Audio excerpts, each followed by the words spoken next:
Can you hear me? Oh, okay, we'll get that right. Good morning again, everybody.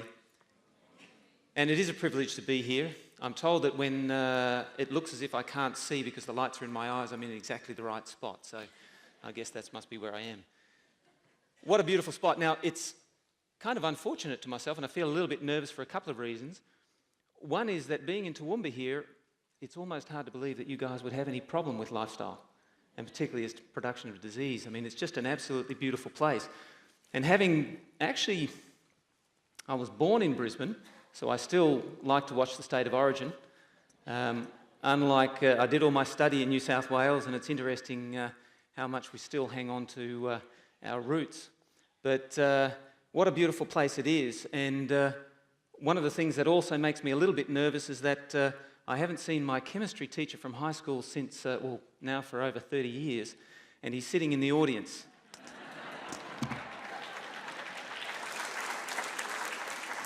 So thank you, Mr. Searle. I'll see how well I go. Now, in Gary's talk, he said to you that there was three things that people, particularly people that have got some money, want to get. One is they want to know what the future is so that they can actually get a little bit more money, and hopefully they can make things better for themselves. One of the other things, and of course, that's right, they want it to be lucky in love. The other thing that I think that they really want to get is that they want to extend their life. Because there's nothing worse than having all of this money and then ultimately finding that you're going to have to leave it all behind. So this question that I'm going to talk about this morning, can we live forever? And then I'll talk about the secrets of longevity. And it's interesting here, the answer is a definite maybe. And you may have to wait till the end to get all of the answers to that one. But can we live forever? It's a really important question. And there's certainly a lot of people that are out there peddling all sorts of things, even from a research angle, and I could tell you stories about some colleagues of mine who are, well, there's a certain area of research that we actually do know a little bit about in terms of keeping the body alive for a bit longer, and there are certain molecules that potentially can help with that, but they're out marketing them as if it's going to keep you living forever, and I can tell you, well, I'll tell you as we go along, maybe it will keep you alive. Let's have a look. So if we look at life expectancy, most of us know from around about 1900 through to where we are now is that we have had a significant increase in our life expectancy. Average age now is getting up around about 80 years for men, 84 years for women, and Australia is one of the highest living populations on Earth. That's terrific. Is it going to continue? There was a recent paper that came out, and this was from one of the journals Nature, and it's showing actually the longest lived person was actually this one here by the name of Jean Clement. She died in 1997. And she lived for 122 years, so that is as long as we have got definite proof or established evidence for somebody living. And she's way up here. Now, some people have looked at this and said, well, it looks like after this period of time, actually, we're not living as long. And in fact, a whole article came out saying that we're actually getting shorter in terms of our life. But other people argue, no, that's probably just an aberration. We're not really getting shorter. In fact, it may continue to go and we'll continue living longer and longer. What I want to try and do with you this morning is give you some understanding about some of the backgrounds, about how to think about life, how to think about how the body works, and how ultimately we can actually preserve our health, but also potentially our longevity, so that when we look at these sort of things, we can evaluate them. Do we? I mean, Gary was suggesting that you sell everything you've got and give him a certain amount of money so that you can buy some shares. Other people are suggesting that you can do the same thing and buy some elixir of life and get yourself to live forever. The question is, would that be sensible? And hopefully I'll give you a little bit of tools this morning for us to be able to look at this. There is some enthusiasm, a lot of enthusiasm around this, in fact, and this is from some of the researchers, Rejuvenation Research published, if information and the technologies continue to improve exponentially, a scientific revolution will indeed occur. We may then be able to rewrite and upgrade the software of life to avoid death. Well, that sounds pretty hopeful. That sounds great. Maybe it's going to work.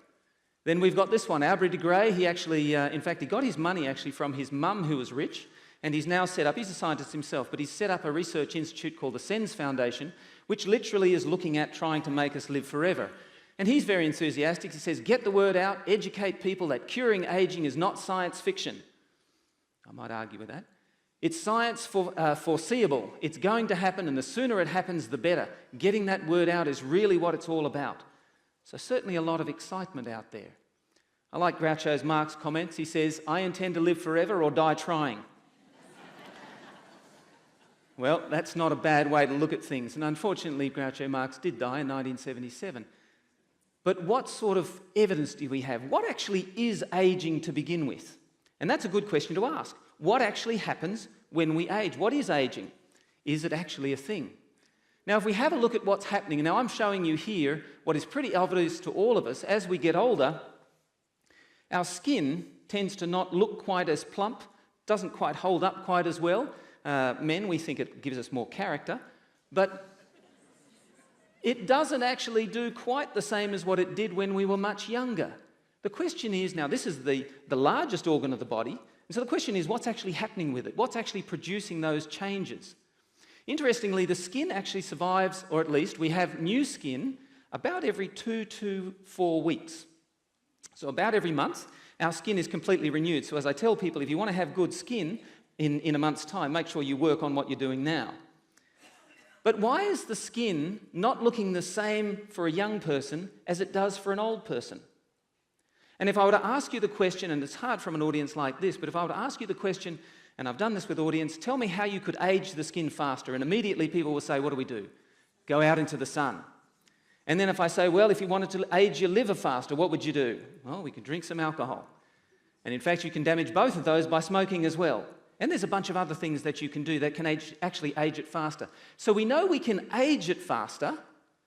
How could we reduce some of that aging? Is it possible for us to do that? And is it possible for us then to be able to maybe extend that, extrapolate to actually live forever? Now, it's an interesting thing. If I have a look at the body and we have a look at the skin and we say, well, okay, it's aging. What's actually causing it to age? Well, we've said that the sun does that. Now, the sun does two things on your skin. The sun actually not only damages the DNA. You remember the bits in the middle of the cell? You remember the nucleus of a cell? And the DNA is what? That's got all of the instructions in the cell, doesn't it? If we damage those, then maybe the next generation of cells isn't going to be as good as the previous. Does that make sense? If I was, and we told you that the skin cells turn over about every 2 to 8 weeks, what if I'm turning over the cells within my gut? My gut turns over about every 4 days. I've got new skin, at least new cells in my gut. If I'm turning over my blood cells, that's around about, for my red cells particularly, about every 120 days, about every 4 months. And we can go cheek cells, around about 7 days. You'll be pleased to know that your fat cells last around about 8 to 9 years. Sorry about that. But let's face it, you can actually stop feeding them. And, that may help a number of things as well. But the point is that we're turning our cells over. So really, from one generation, as we're producing new cells, so about every 10 years, you've actually got completely new cells. Now, there are some long-lived cells within the central nervous system, but we'll leave that aside. About every 10 years, you're virtually a new person. Do you look the same today as what you did 10 years ago? Now, I like to tell people only 2 people look the same. One is my mum, the other is my wife. But for the rest of us, we all look a little bit different. So the question is, what's happening? If we, from one generation of cells, when they're making the next generation of cells, when the body's making the next generation of cells, if we make exactly the same, will they look the same? You would.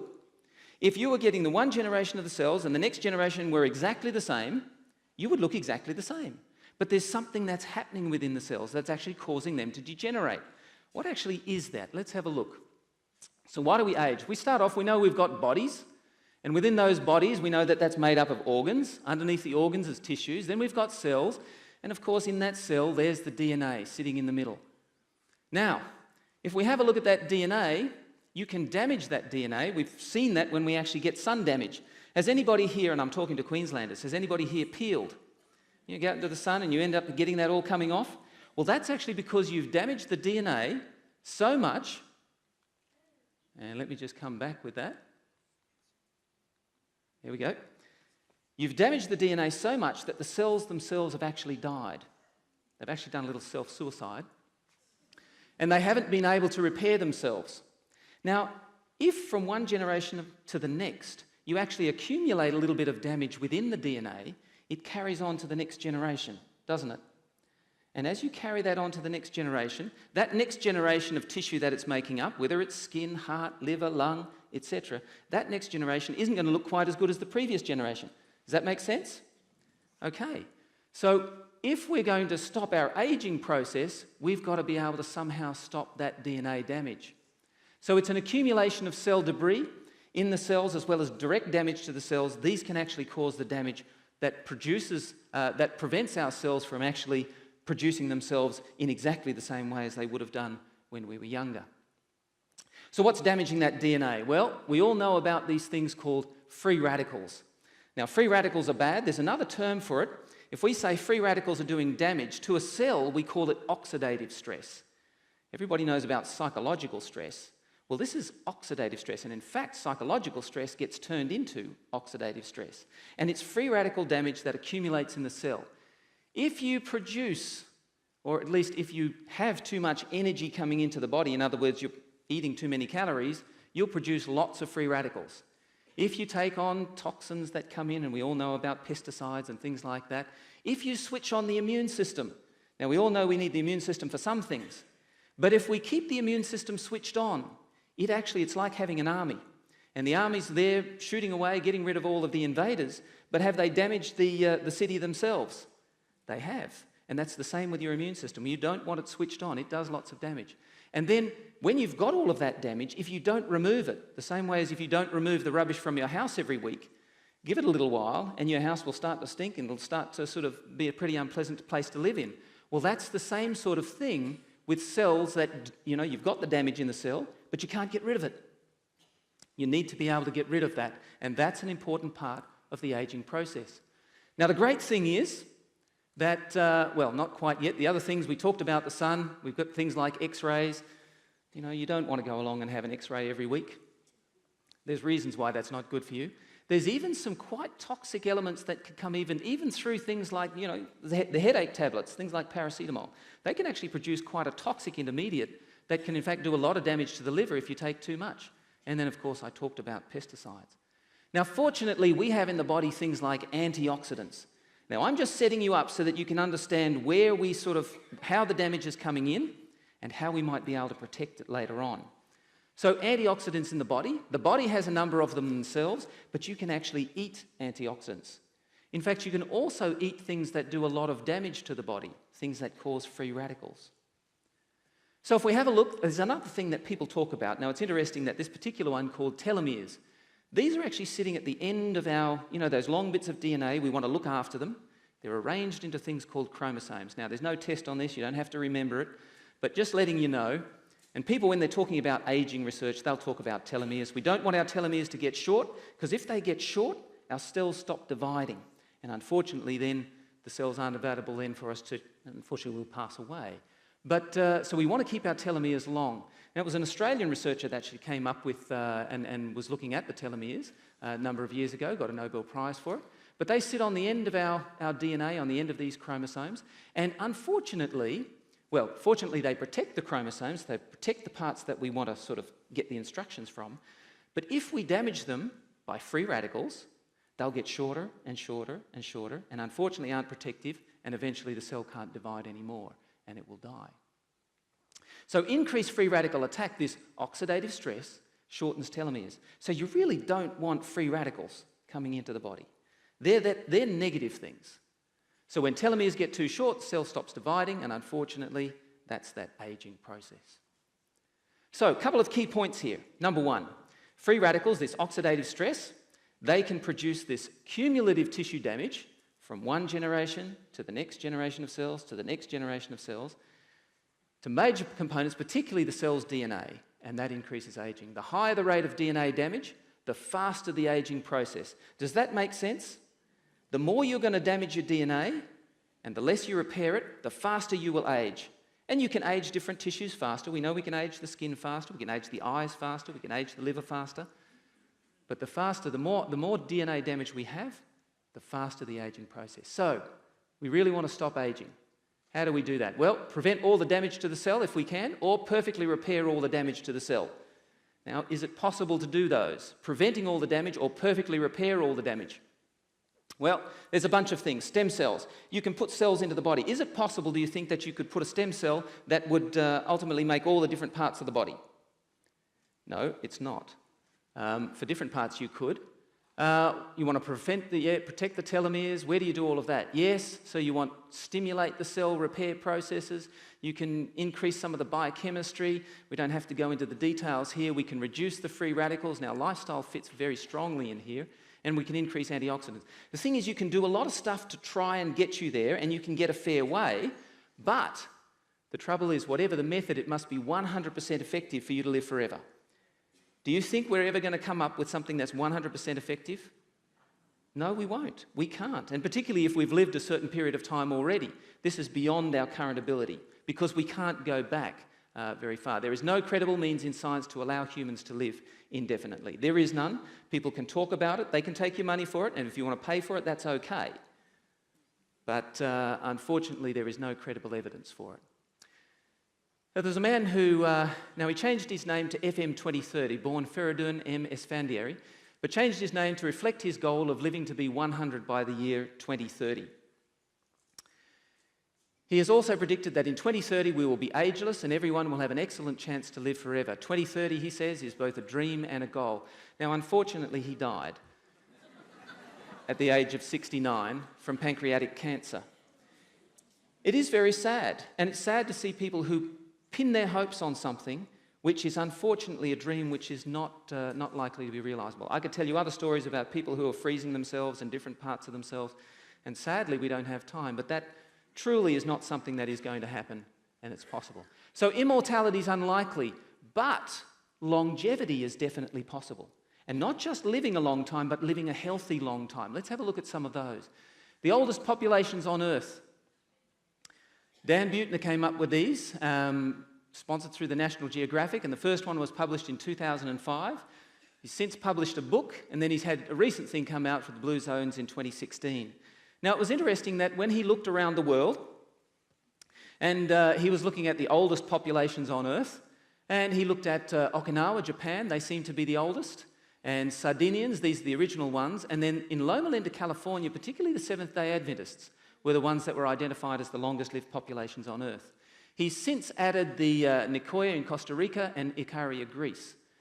Now, it's fascinating looking at those. While this is not necessarily a scientific study, there's some really interesting things that come out of it. The people inhabiting these blue zones share common lifestyle traits that contribute to longevity. There's psychosocial health. They have a purpose in life. They interact well with the community, they have a religious affiliation, family put ahead of other concerns, people of all ages are socially active, they don't separate the young from the old, all ages are interacting well together, there's intergenerational connection, and they all help to make time for rest. We'll talk about that a little bit later on in one of the other talks. Vegetable-rich diets, and I know Sue will talk a lot about this type of thing, constant moderate physical activity. It's not the marathon runners that live forever. Well, some may, but you don't have to be a marathon runner to live forever. It's that constant physical activity, keeping the body alive, keeping it working, keeping it stimulated. I'll talk about that later. And eliminate smoking. So not just long life, but healthy long life. There was up to a threefold greater level of disability in people with 2 or more poor lifestyle habits. Now, if they didn't have the good habits, they would have some bad ones, and we could list some of those. In other words, they sat down most of the day, they had high-calorie, nutrient-poor foods, etc. They might have smoked or drank a lot of alcohol. So these habits, if they had 2 or more of those, they were threefold greater chance of having some level of disability. So not only do people with poorer lifestyles experience an accelerated decline toward death, but they also have greater levels of disability before death. Risk status appeared to be greater, in fact, interestingly enough, in women than in men. So if we have a look at what actually helps us to live a long life, how do lifestyle choices increase our longevity?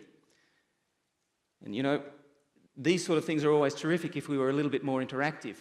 Positive outlook. Now, I'm going to be talking more about this tomorrow. But if we have a look at positive outlook, what does a positive outlook do? If we think negatively about things all of the time, what are we doing? We're actually creating stress for ourselves. And if we create stress, one of the things that stress actually does is it actually stimulates our body to be hyperactive. So we stimulate a couple of different pathways. One of them is what we call the pituitary, hypothalamic, or hypothalamic pituitary adrenal axis. You don't have to remember that. But it stimulates our adrenals, we get lots of stress hormones, and as a result, our bodies are up and they're feeling as if they should be doing something. But what is most of the time when we're stressed? And I can tell you, if I've driven to work and just drive to work in Sydney, I live 16 kilometres away from where I work, and it can take me an hour to get there. And sometimes more. And you can imagine the sort of stress sitting there, particularly when you've got things to do. And what am I doing? I'm stressed, but normally when you're stressed, what the body wants to do is actually do something physical. But I'm sitting in the car, and while I might feel like doing something physical, I'm not allowed to. And so by the time I get to work, I'm stressed, but what do I do then? Mostly sit in front of a computer. So our lives are actually, for most of us here in Western countries, we're actually mostly set up in a way that will actually increase our stress. So what I try and do is actually get out and do a little bit of a walk before I actually stop and do my work for the day, so that I can actually decrease. And that's one of the best ways of being able to reduce some of the stress that we have, is being able to exercise, because exercise is the great way of reducing those stress hormones. In fact, it is the most effective way. Now, unfortunately, some people take other options, and that is using comfort foods. Comfort foods can actually reduce some of the stress, but unfortunately, that's the high sugar and high fat. That does a lot of other negative things. So really, I would encourage you, if you want to reduce that stress, is to actually get out and walk. But that positive outlook and carrying that in. As somebody said the other day, the reason why I have a positive outlook is because it just may come true. And the unfortunate thing is a lot of people take the opposite side and they go, well, I've got to have this negative outlook because it just may come true. And it may not. So you may as well have the positive outlook and at least enjoy it. Second thing is nutrition, and as I said, there'll be a couple of talks on this one, and you'll get a bit more evidence, or at least a bit more information about that. Extremely important. We'll emphasise it a couple of times as we talk about this. Exercise, as we've talked about here, helping to reduce that stress, is really good because exercise helps to reduce those stress hormones and stimulates some really good other molecules that are there important for the brain and the body. But nutrition is the only way that you actually get the nourishment the body needs. Nutrition gives you nourishment, exercise doesn't. You can't actually out-exercise a bad diet. Exercise. We talked about that particularly in relation to the positive outlook and reducing some of those stress hormones. You don't need a lot. We'll cover that off a little bit later on. Keeping on moving every half an hour. I'm not sure how the Prophetica organisers have got this set up, but I hope that you stand up after each talk. If you stand up after mine and clap, that'll make me feel very happy. But no, I'm not suggesting that you do that. Now, what about this one, rest? A lot of people will try and, well, with busy lifestyles, what do? You're working all day, you're stressed, you're not going to sleep so well, and then, of course, you don't have such a good sleep, but you've got to get up in the morning for the next busy round of things. And what do most people do to keep themselves awake or get themselves started in the day? It'll be caffeine, and it's interesting, I have got a lot of comments from people from the audience. And a lot of people, now, is caffeine a substitute for sleep? It's not. Sleep has really important functions. We'll look at that again tomorrow. But just as a little heads up on some of this, rest is something that the body needs because it's in this, you've heard of biorhythms. Now, it's interesting for a group of the population, they've known about biorhythms for some time. I can tell you from the more medical research science side, it's taken us a little while to sort of nut more of this out and to come into line with the fact that this is extremely important. It's extremely important, and in fact, we've got a lot of great data around what's actually happening when you are resting and sleeping in a number of different organs. You know, we're like an extremely complex factory. It's not about just getting in and powering on. It's about starting something, getting it up, running, and then later in the day, the biochemistry shifts by about 3 o'clock in the afternoon. It's getting you ready for bed, so that hopefully you're in bed by 10 and then up again at 6. There's some really important things there, and unfortunately, caffeine doesn't do anything like that. There's no nourishment in caffeine at all. It's the same almost as putting your hand over the light when the light says empty on the dashboard, and it's saying go and fill up. Well, caffeine is like putting your hand over it and go, no, I'm okay. And of course, you are going to pay for that.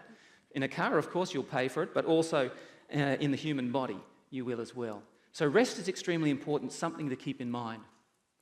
If we do all of this, and there's more besides, we've got to shorten some of this and you'll get more information. But we will have the best chance of having health. We're looking after our bodies. Yes, we've got genetic backgrounds, but we'll we'll get a sense of, we'll have the best opportunity for generating health and therefore living a long time.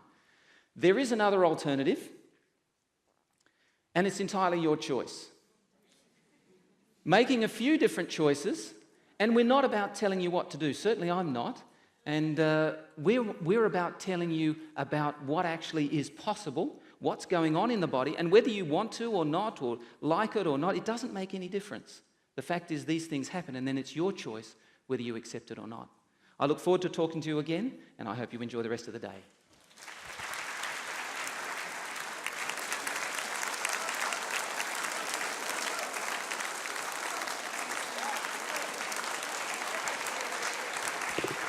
Hey, Ross, you better come out here and see this. It's very nice. You may be seated. We're going to ask Ross a couple of questions. We're running ahead of time, so come on out, Ross. Thank you. They gave you a standing ovation. Yeah, no, I appreciate it. No, I set them up for that. Well, that's impressive. Thank you very much. Just a couple of questions. Actually, several questions have come in, so I'm going to pick and choose here. We've got 5 minutes. What would you recommend for shift workers in regards to rest and avoiding caffeine? Yeah, absolutely. And I get asked this question a fair bit. And of course, working in a hospital environment, it's a really good question. Shift workers, if you're on permanent shift work, you can actually shift your biorhythms by making sure that you when you get home, in fact, you put sunglasses on so you don't see the sun as it's coming up if you're driving home as you're coming home. Pop sunglasses on, hopefully you won't crash. That's only if the sun's coming up. If it's not coming up, don't put them on. I'll let you work that out. But yes, you don't want to get the stimulation, particularly of that early morning sun, which does stimulate certain parts of the brain, which wakes you up again. And then when you get home, you would go into a darkened room and make sure that, as far as possible, the sounds you're not distracted by them, so that you can get yourself into that biorhythm, and then you can wake up appropriately, hopefully 7 to 8 hours later, and then carry on with the rest of the day. So if you're a permanent shift worker, it's much easier. If you're somebody who is, as most people in different types of working environments, if they are doing 24 hours, they do have to get into, sometimes you're on 10 days of one type, and then you're a week of another type. And you still need to try and do the same thing, but it usually takes about 3 or 4 days to get into it. The worst thing you can do is to do caffeine. We've just actually published a study just this last week, where it actually, because we were looking at some of this and things that cause oxidative stress, and caffeine is actually one of the ones that came out as our top 7. We were surprised. We didn't expect to see that. And I think that it's a lot of the oxidation and it's driving the body in the wrong kind of way. But yes, I know people need to stay awake. The best thing you can do is try and eat regular meals during your night shift. Now, that's not eating all the time, but the regular meals, and drink lots of water. And if you can do it, do some healthy juices. It is actually, there's good reasons why that's actually good for you. There's a lot of polyphenols and various other flavonoids that are in there that actually help to reduce some of that oxidative stress which you'll be generating during that. More detail I can give individuals if they want to ask me. Here's another question. What do you mean by having the immune system switched off? Can you explain further, please? Yeah, so the immune system is always there to survey the body, and it's functional all the time. And we have one part of the immune system that produces antibodies, and we've got another part of the immune system, the cellular immune system, where we have macrophages doing all sorts of things. And it's very complicated as to how it sort of interacts with every cell in the body and sort of hopefully identifies the bad things. But the immune system switched on for 2 reasons. One is it wants to fight invaders. The second thing is it wants to clear away debris. Now, that's good, but it's the same sort of thing, as I said, as if you've got an army coming in to clear away, let's just say we've had a cyclone somewhere, and so the army comes in to help clear away all of that rubbish. That's fine, but if the army and the army trucks were continuing to sort of roll around the streets after all of that is cleared away, or you kept damaging it and therefore you kept having them come in with the big machinery and the trucks and whatever, you eventually continue to keep doing damage. So the immune system, like lots of other things in the body's got ways of switching them on and then very quickly switching them off. It's got off switches. So you want to have both of those happening so that you're on for a short period of time, switch it off. On, switch it off. That's how the body likes to work. The trouble is that often with the way we live, we don't have very strong off switches. Now, some of you will know about omega-3. It's a little bit more time than we've got here.